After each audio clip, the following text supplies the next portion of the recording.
For this project, we decided to watch The Great Escape. Based on a true story, the film follows captured Allied soldiers who are notoriously known for escaping Germany's prisoners of war camps, as they're being sent to supposedly inescapable camp called Stalag Luft III, located in Poland. The movie follows the various clever strategies they formulate to bypass the German soldiers' radar and execute a plan to escape the camp through a pulley system in their man-made tunnels underneath the whole camp.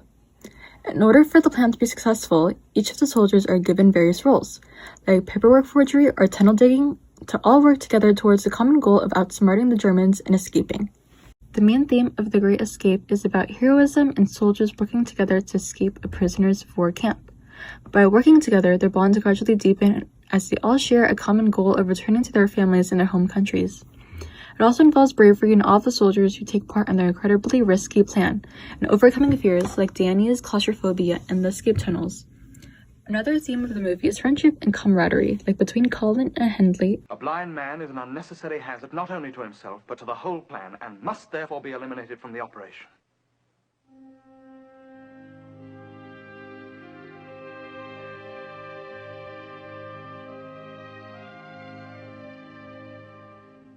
Colin's not a blind man as long as he's with me. And he's going with me.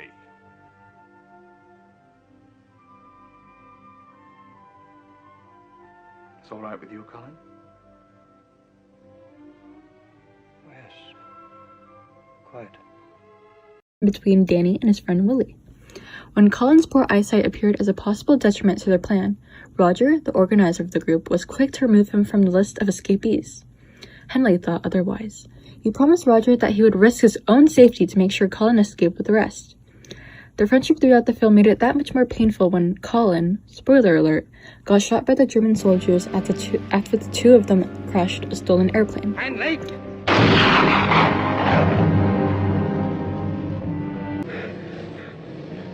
I'm sorry I fouled things up.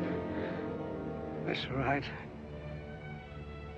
Thank you for getting me out.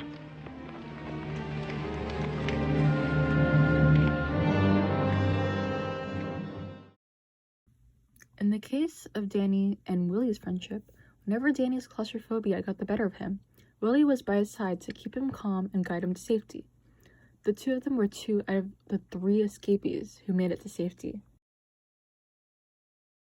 Though the movie was based on real people and real events, a lot of it is fictionalized to make for an entertaining movie, like Hiltza's dramatic motorcycle chase and when Henley and Colin stole an airplane. The movie was released on July 4th, 1963, which tells us that it was made to be very pro-American.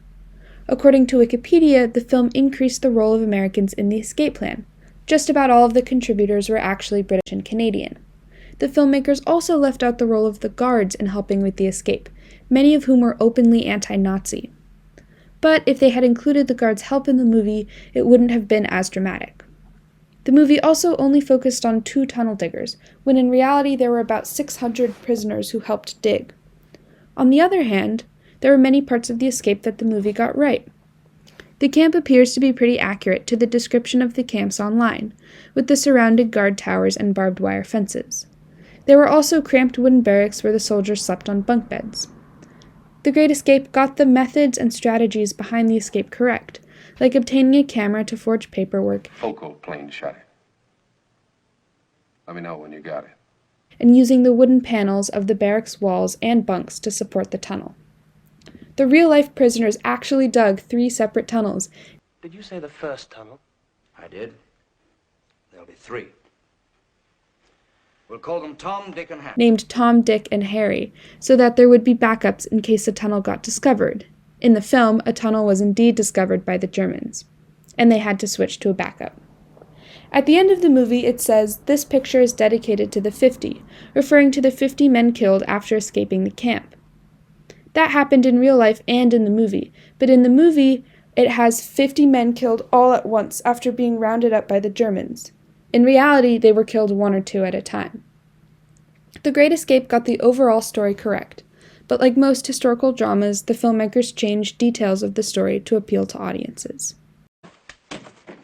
The hell have you got in here, a piano? Oh, that's very funny, mate. Sedgwick, you won't get this thing through. Don't go. Was that Sedgwick with his steamer trunk? Who else? I wish he was home with his kangaroos.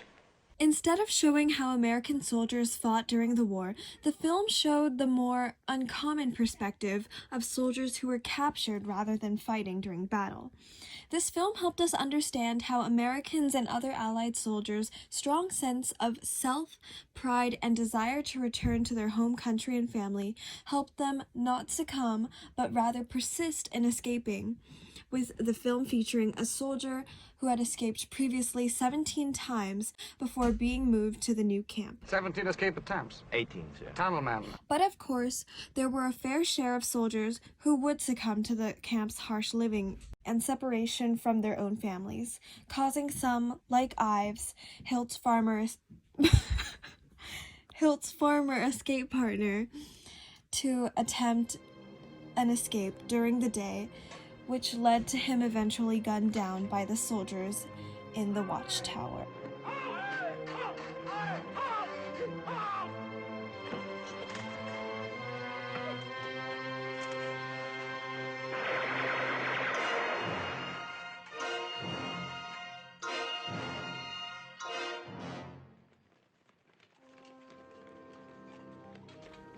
Overall, we found the film very enjoyable and worth the 3 hours spent watching it.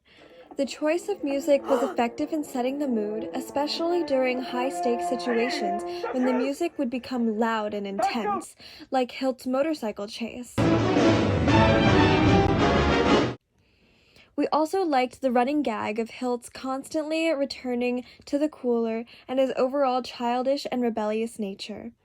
The movie also managed to evoke many emotions like excitement when the plan seemed to be working, suspense when the tunnel came up 20 feet shorter than planned, and despair when 50 soldiers were shot.